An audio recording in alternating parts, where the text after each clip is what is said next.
12 फरवरी, याद रखिए ये तारीख। शरद पवार का दावा है कि इस दिन अजित दादा और उनके विलय होने वाला था, लेकिन 28 जनवरी के उस विमान हादसे ने सब कुछ बदल दिया। क्या तटकरे और उनके साथियों ने जल्दबाजी में शपथ दिलाकर उस विलय की आखिरी उम्मीद को भी खत्म कर दिया? क्या ये अजित दादा की विरासत को बचाने की कोशिश है या उसे हड़पने की? सुनील तटकरे पूछ रहे हैं कि जल्दबाजी कहाँ थी, तो हम पूछते हैं कि क्या 13 दिन का शोक मनाना इतना मुश्किल था? क्या सत्ता इतनी बड़ी हो गई थी कि दादा के समर्थकों के आंसू सूखने का भी इंतजार नहीं किया गया? आखिर ऐसी क्या मजबूरी थी कि 31 जनवरी को ही राजभवन के दरवाजे खोलने पड़े?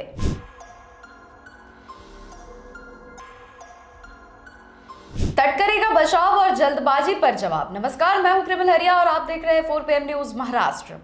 महाराष्ट्र की राजनीति इस वक्त अपने सबसे कठिन और भावात्मक दौर से गुजर रही है।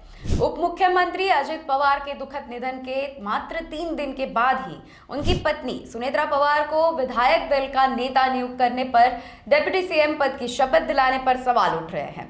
विपक्षी खेमा इसे असंवेदनशील जल्दबाजी का करार दे रहे हैं, लेकिन जब महाराष्ट्र एनसीपी प्रमुख सुनील तटकरे ने इन तमाम आलोचनाओं को सिर से खारिज कर दिया। दुर्दैवी प्रसंगात आज आम्ही या ठिकाणी जातो आहोत। दादांच्या अकाली जाण्याचा मानसिक धक्क्यातून आम्ही कोणी सावरलेले नाही आहोत, पण आज वहिनी पक्षाच्या सर्वच प्रमुखांनी त्यांची नेतेपदी म्हणून निवड केली। मी राज्यपाल महोदयांचे, मुख्यमंत्री महोदयांचे, उपमुख्यमंत्री महोदयांचे आभार मानतो की त्यांनी आज राष्ट्रवादी काँग्रेस पक्षाच्या विधिमंडळ नेत्या म्हणून सुनेत्रा वहिनींना उपमुख्यमंत्री पदाची शपथ दिली। आज या विषयावर मी काही बोलणार नाही, कारण ज्यांना कोणाला काय आरोप करायचे असेल ते करूया। आम्ही आमचं कर्तव्य आणि पक्ष या संदर्भातला निर्णय। तो सुनील तटकरे का बाइट है कि अजित दादा के जाने का दुख हमें सबसे ज्यादा है और कोई और इसे नहीं समझ सकता, लेकिन प्रशासन और पार्टी को नेतृत्वहीन नहीं छोड़ा जा सकता। चुनाव 3 दिन के राजकीय शोक के बाद हुआ, यह पार्टी का आंतरिक निर्णय था, इसमें जल्दबाजी कहाँ थी? उन्होंने आलोचकों को ये जवाब देते हुए कहा कि जिन्हें आरोप लगाना है लगाने दे, पार्टी ने सही प्रक्रिया का पालन किया है। याद दिला दें कि 28 जनवरी 2026 को बारामती में एक दर्दनाक विमान हादसे में श्री अजित पवार जी और 4 अन्य लोगों की जान चली गई थी। पूरा महाराष्ट्र शोक में था। 29 जनवरी को उनका अंतिम संस्कार हुआ और ठीक 48 घंटे बाद 31 जनवरी को मुंबई के विधान भवन में एक बड़ी हलचल शुरू हुई।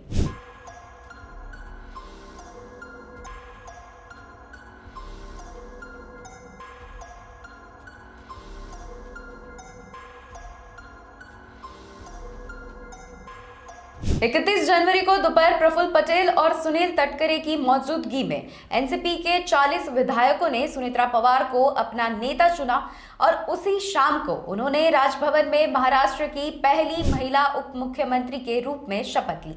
राजनीति के गलियारों में चर्चाएं शुरू हो गई कि क्या प्रफुल्ल पटेल और तटकरे ने शरद पवार के प्रभाव को रोकने के लिए यह कदम उठाया और इतनी तेजी से क्यों उठाया। इस पूरे मामले में सबसे बड़ा ट्विस्ट तब आया जब शरद पवार ने एक बम फोड़ा। उन्होंने दावा किया कि अजित पवार और उनके बीच सुलह की बातचीत अंतिम दौर में थी। शरद पवार का दावा है कि दोनों गुटों के विलय की तारीख 12 फरवरी तय की गई थी।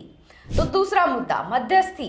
जयंत पाटिल और अजित पवार के बीच 8 से 10 दौरे की बैठक हुई थी। तीसरा मुद्दा यानी कि मकसद का, निकाय चुनाव के पहले एनसीपी को फिर से एक करना। शरद पवार के इस बयान ने तटकरे खेमे को असहज कर दिया है। तटकरे ने इन दावों पर पलटवार करते हुए कहा कि 17 जनवरी की बैठक सिर्फ कृषि और स्थानीय चुनावों पर चर्चा के लिए गई थी। उन्होंने आरोप लगाया कि जब अंतिम संस्कार भी नहीं हुआ था तब विलय की खबरें फैलाना राजनीति से प्रेरित था। तो अब सवाल यह है कि क्या सुनेत्रा पवार अजित दादा की इस विरासत को संभाल पाएगी? उनके सामने चुनौतियां कम नहीं है।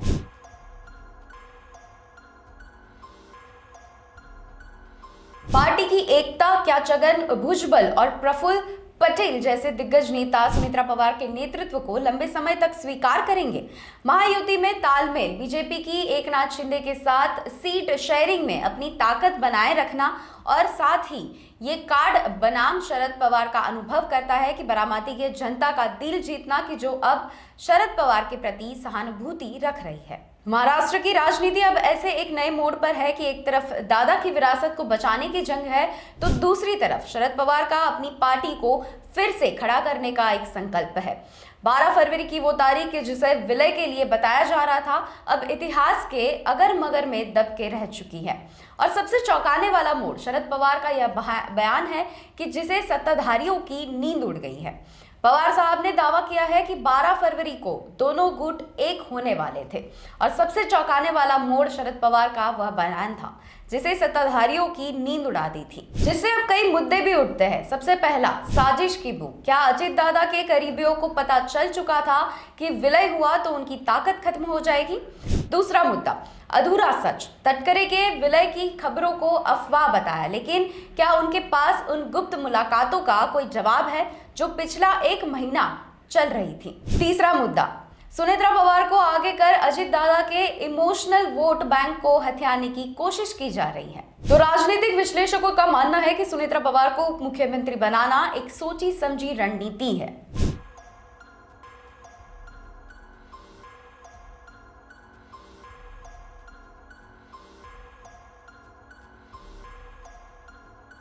क्या सुनेत्रा दाई सिर्फ एक चेहरा है जो असली सत्ता तटकरे और पटेल के हाथों में रहेगी? जिस शरद पवार ने अजित दादा को बनाया, आज उन्हीं की विरासत को उनके परिवार से छीनकर सत्ता के करीबियों को सौंपा जा रहा है। बारामती की गलियों में लोग पूछ रहे हैं कि क्या शरद पवार को दरकिनार करना ही अजित दादा के प्रति सच्ची श्रद्धांजलि है? सुनील तटकरे चाहे कितनी भी सफाई दे, लेकिन महाराष्ट्र की जनता यह देख रही है कि अजित दादा के जाने के बाद पार्टी के भीतर अपनों ने ही कैसे अपनी जगह सुरक्षित करने की रेस लगा दी है। 12 फरवरी को जो मिलन होने वाला था उसे सत्ता की चाहत ने विभाजन की गहरी खाई में बदल दिया है। अब सवाल प्रशासन का नहीं है, सवाल संवेदनाओं का है। क्या महाराष्ट्र ऐसी राजनीति को स्वीकार करेगा?